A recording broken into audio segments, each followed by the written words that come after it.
Chapter 5 Episode 6. If accelerating technology will destroy the world, how will that destruction happen?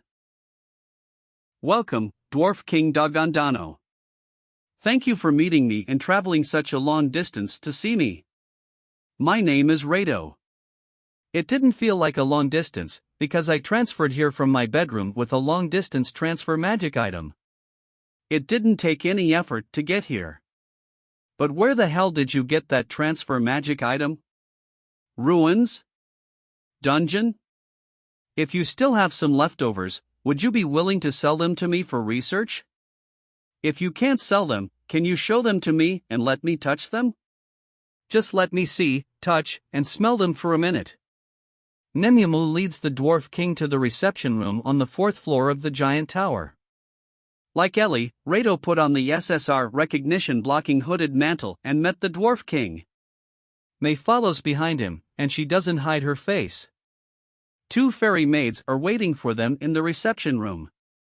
They are there as waiters and escorts. The moment he meets Rado, he rains Rado with questions about SSR Transfer Infinite Gacha card. I heard that he devotes himself to research and to develop magic items, but I didn't expect him to go this far. Although Rado is inwardly astonished and a bit disgusted, he doesn't speak it out and leads his guest to their seat. Long-distance transfer items are not items for outsiders, so please forgive me because I can't share them with you. Well, you're right. It's a magic item that can travel such great distances. I'm sorry for asking so much. Whenever I see a useful magic item, I lose my mind. When Rado rejects his request, he withdraws surprisingly easily. Instead of talking with a king, Rado feels like talking with a craftsman.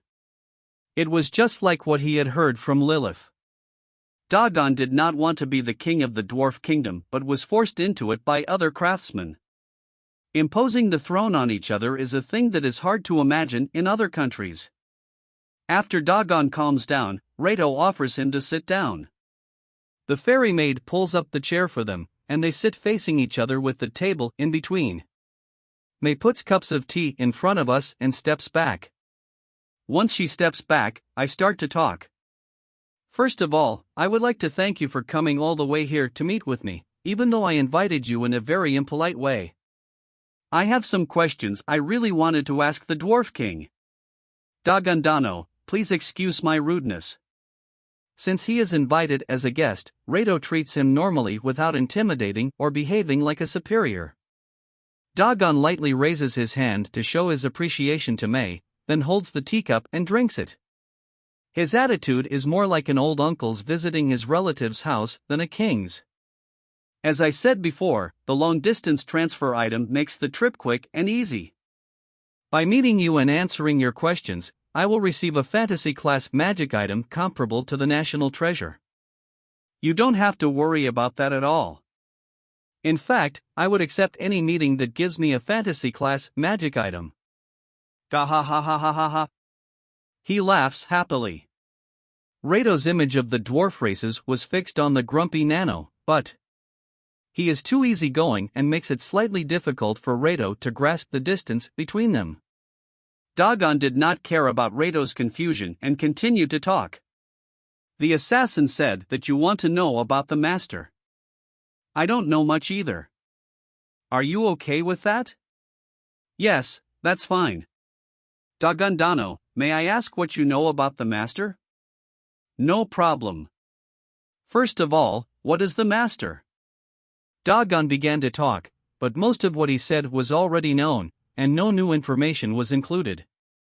However, during his speech, interesting information came out of his mouth. It seems that the king of the dragon men and the king of the demons decided to kill the master suspects, who turned out not the master. The two proposed it, and no one objected, so it was decided to do so. He doesn't know why they purposely decided to kill the master suspect. When asked in more detail, the Dwarf King was not interested. The elves agreed because they hate humans, and the beastmen agreed so they wouldn't go against the other races. That means the Dragonmen Empire and the Demon Kingdom know why the former master suspects must be killed. So those two countries hold the key. This valuable information was not in the Elf Queen's memory. Next, Rado proceeds to the main topic. Rado tries to find out if there is any dissatisfaction to make a deal behind the scenes and work with him. Thank you for the information about the master. By the way, about the fact that the current world technology is being suppressed. Dagondano, what do you think? At this time, I'll say it clearly. I don't like it. I really don't like it. What do they mean with accelerating technology will destroy the world? Especially the prohibition to research and restoring technology from the ancient civilization. It is too weird that the most important thing is the first thing on the forbidden matters. I've thought about breaking the prohibition and doing research so many times. It seems that his dissatisfaction has accumulated more than Rado expected, and he talks of it like an erupting volcano. By the way, what are forbidden matters? It seems that the 5 countries, excluding the human kingdoms, have made a secret international treaty behind the scenes called the Forbidden Matters. In short, it is an agreement on what everyone is not allowed to do. Apart from investigating the causes of the destruction of the ancient civilizations and historical research, the research and restoration of ancient technology are strictly prohibited. The reason is that it is believed that accelerating technology will destroy the world. Aside from daily necessities, military weapons are prohibited. There are even rumors that a punishment team will be sent to kill those who break the rule. Actually, a few of my acquaintances have been doing forbidden research secretly. They've been found dead or missing. Why on earth would they research something that's forbidden? Isn't it obvious? Because there are some interesting research subjects there. Dagon's eyes remind Rado of Ellie. Once before they went to the surface world, he asked Ellie a question: why study useless and dangerous magic spells? With sparkling eyes, she gave him exactly the same answer. Dagon does not stop and continues to talk excitedly. Do you know? One theory says that past civilizations can create fantasy-class weapons. And even mythical weapons. Currently, we can barely produce a relic class, no matter how much money, effort, and years we spent. I wonder how advanced the ancient civilizations were. I get excited just imagining it. Don't you think so, Radodano? Interesting story. By the way, it is forbidden because it is believed that accelerating technology will destroy the world, right? Does Dagondano have any idea how the ancient civilization was destroyed? Dagon takes his teacup and sips it. Unlike before, he pauses for a moment. He turns his sharp gaze towards Rado. I don't know the answer. Of course, I know some of the theories that historians have presented as general knowledge. That's not what you're looking for, right? Yes. I have thought about it just like Radodano, but... Dagon looks at Rado after another strange pause. Radodano. If accelerating technology will destroy the world, how do you think it will be destroyed? I honestly can't imagine it. If I have to guess, maybe there was a war that destroyed the world. I see. I'm a technical expert, so I imagine something like a large-scale magic explosion. When making magic items, a newbie can accidentally explode and blow off their fingers. I imagined the explosion was so big that it destroyed the whole civilization. But then I realized something. If such a massive explosion happened, could it wipe out the whole civilization? It is a civilization that may have even created mythical class magic items. It may be able to create very destructive weapons. But why no one ever tells the story about the destruction of the ancient civilization? Some races can live for 1,000 years, yet not a single story is left behind. Even if there is no single story left behind because all races were wiped out in that massive explosion. Why are we alive in this world? Isn't it strange that we aren't extinct? Dagon's question makes Rado's spine shiver. Rado had considered this possibility ourselves, but when a third party, Dagon, mentioned it, he became more convinced of it. Dagon also realizes my suspicions, and he grins. There is a godlike existence that does not care about us, the six races or the people of the ancient civilization. Otherwise, it does not make sense. Chapter 5 Episode 7 Large-Scale Ancient Civilization Ruins. There is a godlike existence that does not care about us, the six races or the people of the ancient civilization. Otherwise, it does not make sense.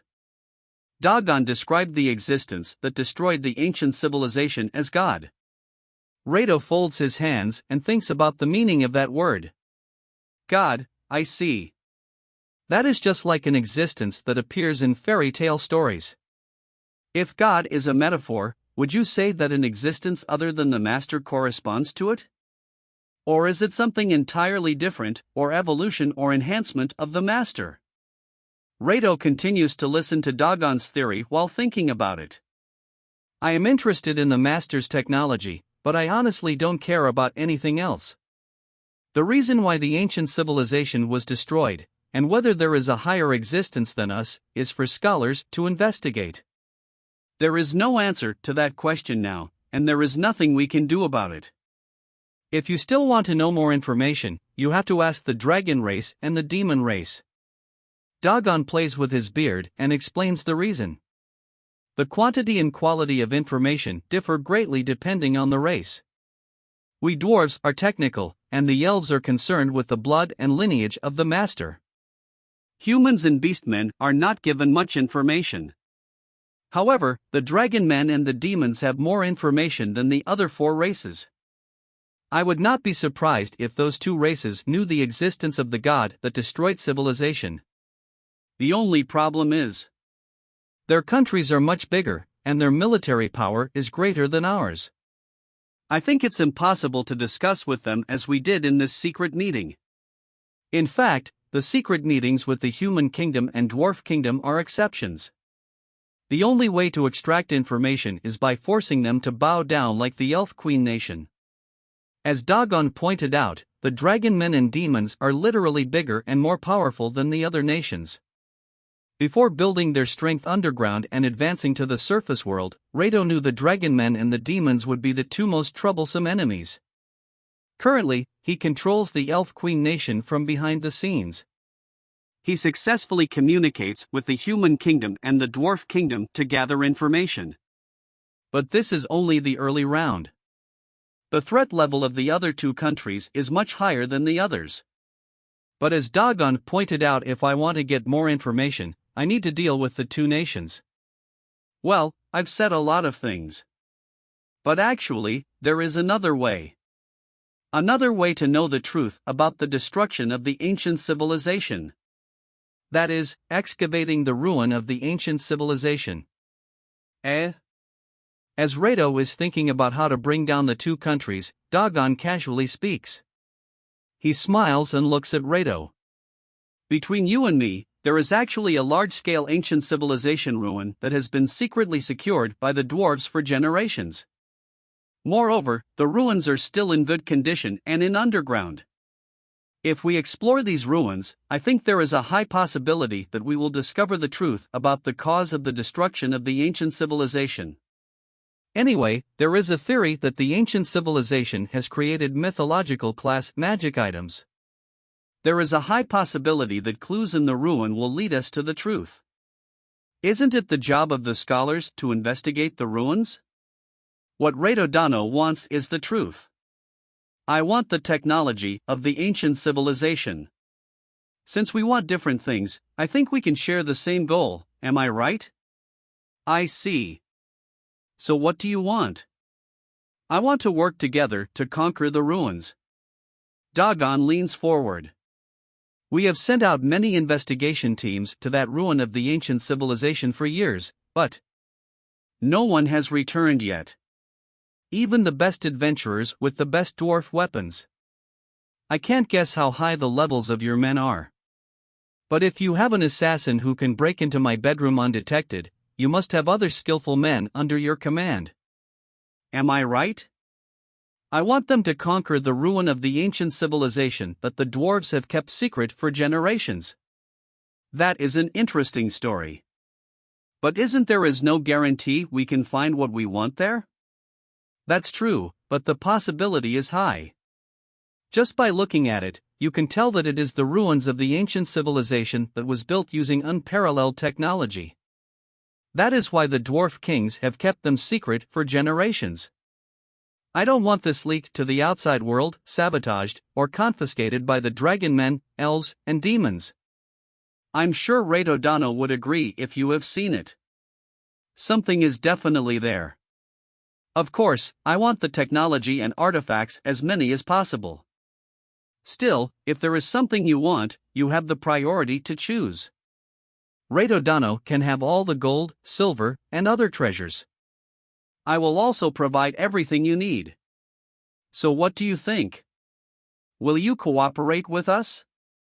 The Dwarf King is approaching Rado with an overwhelming spirit he had never seen before. As a technical expert, Dagon's eyes are sparkling with excitement and expectation. When Ellie found an interesting magic subject, she has similar eye color. He ended up suggesting an alternative idea. When Rado meets with the Dwarf King to get information and plan for revenge, he finds that the other party wants to cooperate with him to investigate the ruins of the ancient civilization. It was beyond his expectations. However, it would be a lie to say that I am not interested in the large-scale ancient civilization ruins. As Dagon said, if it is really an extraordinary large-scale ancient civilization ruin, then most likely there are clues about the ancient civilization destruction. Maybe they can find all information kept by the dragon men and demons without attacking the two countries. No one has ever returned, but they should be able to conquer the large-scale ancient civilization ruins. Besides, Rado is interested in the large-scale ancient civilization ruins. Even if they don't get the information they are looking for, they should be able to discover something useful. Even if the results are zero, any adventurer would want to explore these mysterious ancient civilization ruins. After considering many factors, Rado makes a decision. I understand. I'll accept your offer. Shall we discuss the details? Oh. Thank you, Rado Dano. Of course, let's start discussing the details right away. If there is something you want to take or something you want to give, feel free to tell me. I will give you everything within my power as the Dwarf King. He declared to give everything within his power as the Dwarf King, even though they haven't discussed it yet. It seems that the large-scale ancient civilization ruins that have been kept secret by the dwarves are a long-cherished dream. The technology that lies in those ruins is something that he wants so badly that he can't wait to get it. Rado wonders how large the ancient civilization ruins really are. With some anxiety, Rado started discussing the conditions for conquering the large-scale ancient civilization ruins. Chapter 5 Episode 8 Preparation for Large-Scale Ancient Civilization Ruins Investigation. I held a secret meeting with the Dwarf King at night to recruit the Dwarf Kingdom. We decided to investigate the large-scale ancient civilization ruins hidden by the Dwarf Kingdom. The dragon men and the demons are hiding secrets about why accelerating technology would destroy the world? And about another dangerous existence besides the Master. I may be able to find answers to these questions without attacking the two countries by investigating the large-scale ancient civilization ruins. The Dwarf Kingdom is dissatisfied with the suppression of technological development. I can also bring the Dwarf Kingdom to my side and obtain information hidden by the dragon men and the demons. Besides, if there is a chance to get various things from the ruins of ancient civilization ruins, it is impossible for me not to take it. The Dwarf King Dagon also signed a contract that he would cooperate with us if we successfully conquered the large-scale ancient civilization ruins. Now, I can proceed with my revenge against Nano and promote Princess Lilith to be Queen of the Human Kingdom. As expected of Rado-sama. It's a wonderful result. In my office at Naraku, May and I are reviewing last night's secret meeting with the Dwarf King. Just as Lilith said, with just a single fantasy class item, the Dwarf King Dagon was easily lured to the giant tower. The meeting was successful because Dagon was also dissatisfied with the world's technology suppressed by the other four races. The only problem is, I have no idea how big the large-scale ancient civilization ruins that we will conquer. Well, we have to see it ourselves. King Dagon only said, at a glance, you can tell these are large-scale ancient civilization ruins. After discussing the terms and conditions in detail, signing 2 contracts and keeping them, he told me about the large-scale ancient civilization's ruin. It was one of the exploration sites southwest of the capital of the Dwarf Kingdom.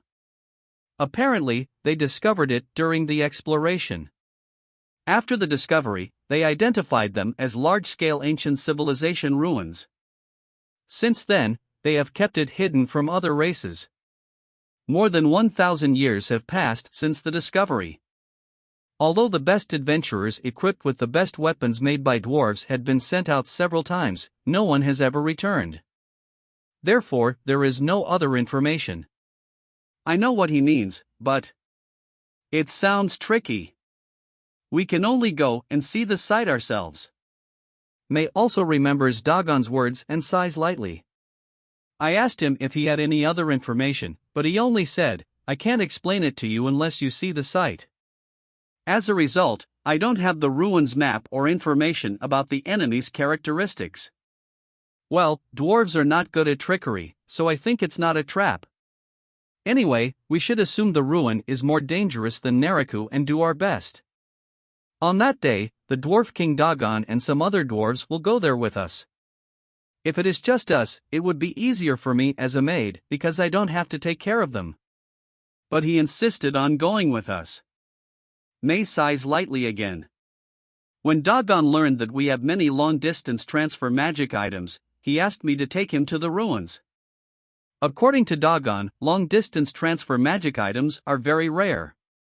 In the past, the skilled adventurers he sent out to the ruins were forced to carry magic items that could transfer several hundred meters, but none of them ever returned. That means that several hundred meters are not enough to avoid danger. But this time, he learned that I have long-distance transfer magic items that allow us to travel across the country easily. Dagon said, since we can escape if we are in danger, isn't our safety guaranteed? I want to see the inside of the ruins of the ancient civilization with my own eyes. I could have refused his request. But considering that it is the ruin of the ancient civilization that the dwarves have kept secret for generations, I accepted his request.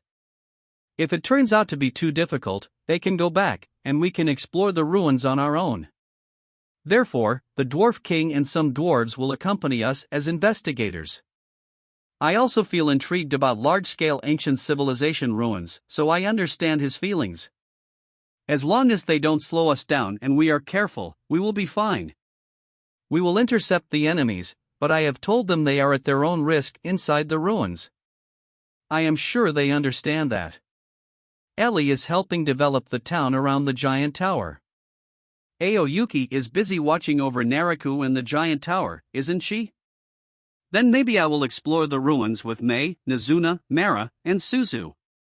Too bad Ellie and Aoyuki can't go with me, but Mara and Suzu would be more suitable for this mission. As long as Nizuna is with me, most problems can be solved by force. I understand. Then I will give instructions to the participants. May I appoint those who will take over the participants' work? Yes, you may. I can leave it to you with peace of mind. Thank you very much. In the name of my maid Wei, I will do my best. She looks very happy and enthusiastic when she hears me say, I can leave it to you with peace of mind. She bowed and left my office. I look at her back with a faint smile. Now I am left alone in the office. I can't help but smile as I think about the large-scale ancient civilization ruins. What is inside the ruins? What kind of place would it be? 10 days later, the dwarf King Dagon made up a fake inspection trip to the west so that he could accompany us to explore the large-scale ancient civilization ruins. The fake inspection team will travel to a dwarf port city in the west and return after spending some time there. In the meantime, he will explore the large-scale ancient civilization ruins. When the expert dwarves heard that they could explore the large-scale ancient civilization ruins, they agreed to participate in this mission. They are aware of the risks, but they still want to go. Even though their ranks are high and they are very important dwarf experts, they are very carefree. To be honest, I am worried about the dwarf kingdom's condition. After preparing everything, we met up with the dwarf king and his party along the western highway.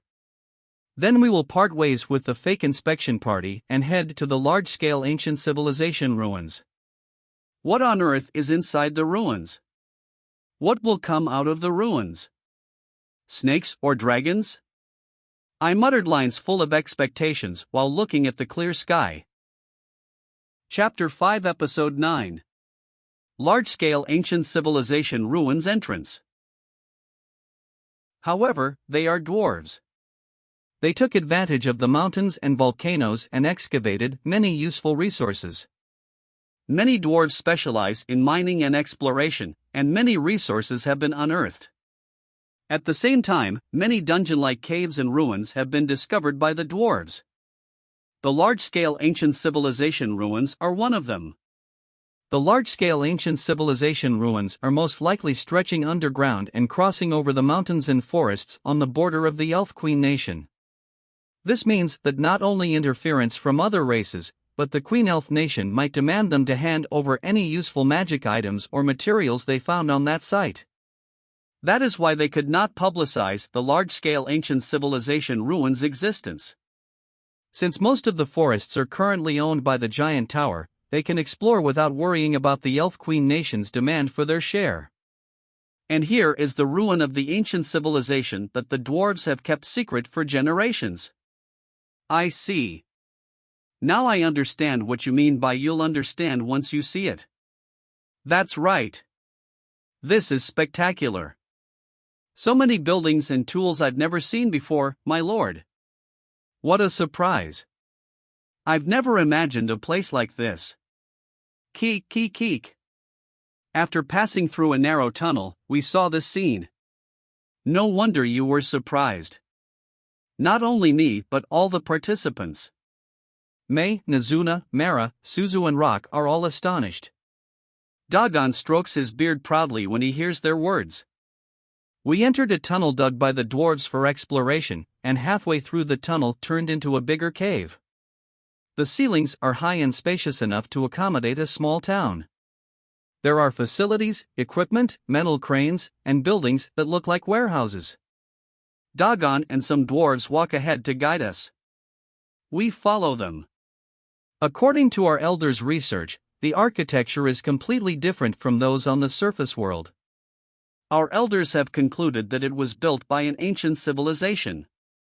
It is rare to find a large factory or craftsman's town of an ancient civilization. This is the first time something of this scale has been found. The problem is what lies ahead. Dagon and the others keep moving forward and reach the end of the large space. The lanterns in their hands illuminate the area. Actually, we can see perfectly well without lights. Anyway, I can see what Dagon and his men want to show us. Is this a hole? Is it a trap? It's too beautifully colored and too big for a trap. I thought it was a dead end, but there is a very big hole there. The color of the hole is different from the other buildings. It is a gray color mixed with black grains. The hole is so big that even a giant could easily pass through it, probably about 5 meters in length and width. When I look inside, it is so deep and dark that I cannot see the bottom even with my level 9999 vision. It looks as if the Demon King is opening his big mouth. Dagon explains about the big hole in front of us. At first, we thought it was a garbage hole. But after a closer investigation, we realized it is not. First of all, the material that makes the hole.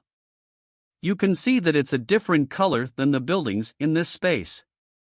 And the strength is literally extraordinary. Warehouses, cranes, and rails in factories are made of bricks, steel, and other materials that even a non-expert like me can guess just from a quick glance. However, the material used to make the giant hole. At first glance, it looks like gray stone mixed with black grains. But when I lightly knock it, it makes a metallic sound. We tried to break it to take it home and analyze it in detail, but we couldn't break it, even when we hit it with a hammer or magic. We have never seen or heard of such tough material. So it was created from an unknown material that even the dwarves had never seen or heard of before. While I listen to Dagon's story, Nazuna and Mera are talking to each other. Are they tempted to try to destroy it with their power? Suzu takes some distance from the two who are about to start their destructive action, while Mei stands by my side, looking at them with cold eyes. I chuckled inwardly and continued to listen to Dagon's story. Is it just a dumping hole made of that material? No way. We can only speculate, but perhaps this hole was used to transfer the products of this factory to the underground and from the underground to the surface. There is a possibility that there are more ruins under this hole. No such large-scale ancient civilization ruins have ever been discovered before. None of the skilled adventurers or craftsmen returned. Is there a trap somewhere inside the hole?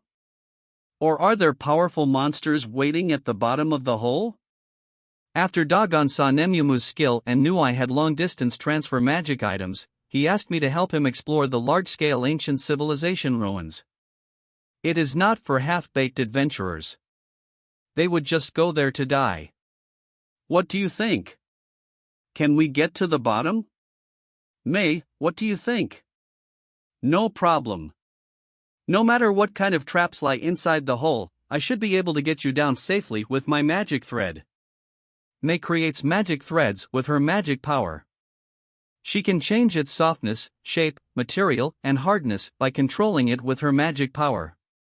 If we create a foothold with a fine mesh of walls around it, we can block arrows and attack magic from reaching us in the middle of the foothold. Suppose I, Nazuna, Suzu, and Mera surround the dwarves as guards. In that case, we should be able to handle anything that may come our way. Ah! As we were seriously considering how to go down into the hole, we heard a strange sound and Nazuna's voice. It sounded like she accidentally broke something. We look at her. She broke a part of the wall that the dwarves couldn't break over the years. Nazuna's pale expression says, I just broke it. All the dwarves fell silent and stared at the piece of broken wall in Nazuna's hand. The dwarf king's eye color also changed when he realized that Nazuna had broken a part of the whole wall. Chapter 5 Episode 10. The Broken Piece and Going Down. At first, Mera tried, but she failed. I thought I'd try with my full power. And then, it broke off. Nazuna. It broke off. The strongest person in Naraku just broke a part of the wall that the dwarves couldn't break over the years. You. I'm sorry, my lord. Geez. They found these ruins and own them, so you can't just randomly break things unless we've been attacked by enemies. Yes. To all the dwarves, I'm sorry. After getting scolded by me, Nazuna apologizes to the dwarves with a pale expression. Mera, Suzu, and Rock also apologize to her. Sue. I'm sorry. I should have stopped them sooner. Kiki. I'm sorry. I was tempted when I heard that the material had never been broken before. I just couldn't resist testing my power. I also apologize to Dagon. I apologize for the inconvenience caused by my comrades. They did not damage the ruins out of malice. They just wanted to test their strength. So please forgive them for this incident. I don't mind. Anyway, young lady, can you show me the broken pieces in your hand? R.A. Reito-sama? Nazuna asks my permission. I nod, and she shows him the broken piece.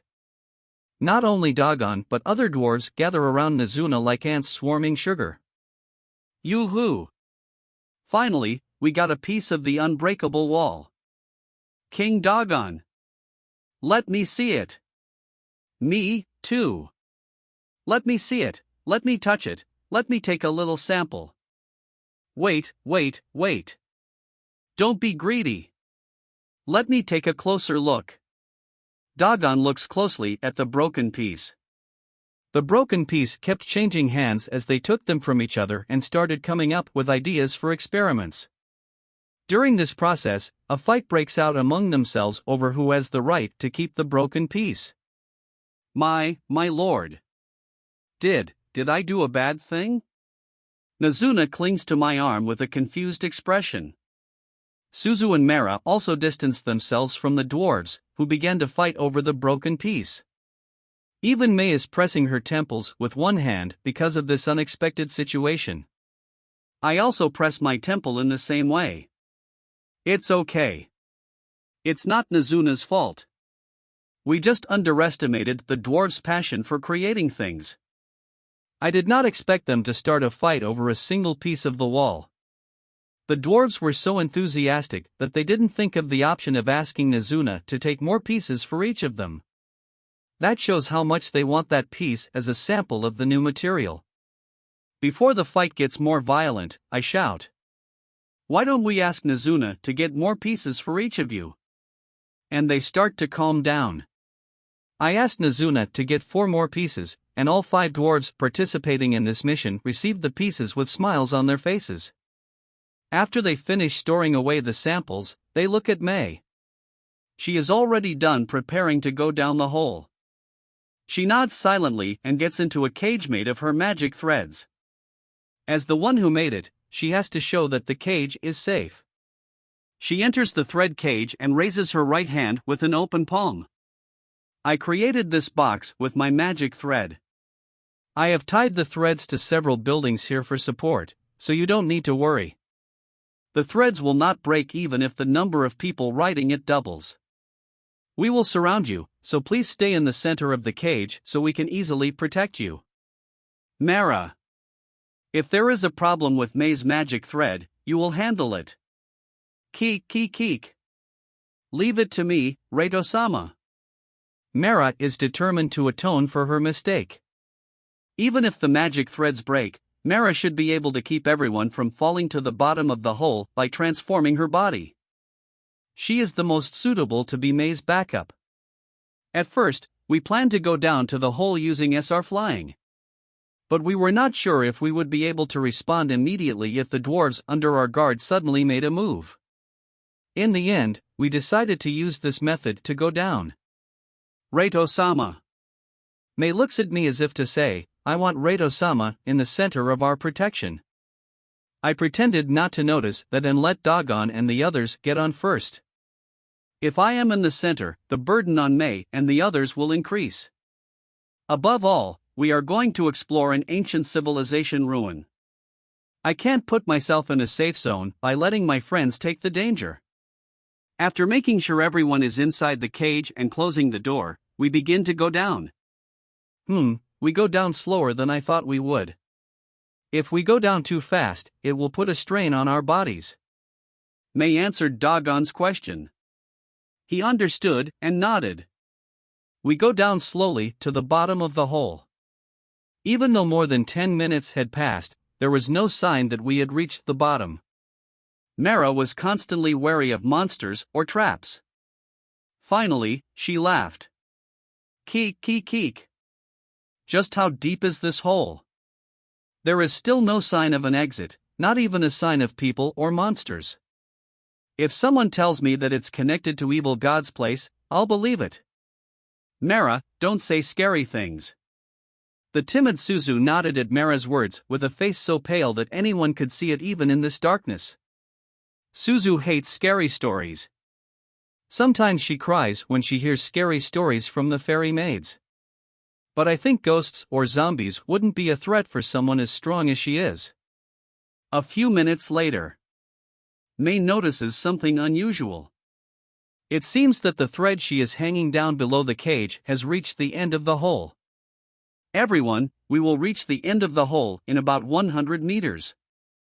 Please be careful because there is a possibility of a surprise attack. We can detect monsters' presence before they attack. They can't break through the thread cage made of Mei's magic threads unless the attack is too powerful. Still, we must be careful. After going down roughly 100 meters, we reached the bottom of the hole. Despite being deep underground, light is coming in through the gaps in the thread cage. May carefully loosened a part of the thread cage to make a big window. Beyond the window, there is a double spiraled building that looks as if they connect the sky and the earth. They are glowing faintly. But that is not the light that illuminates this underground world. Light similar to sunlight is pouring down from the ceiling. I never thought I would find a world like this after going down the hole. Are these ruins made by an ancient civilization? I couldn't help but talk to myself. However, no one was listening to me. Everyone here is stunned by the world that unfolds before their eyes.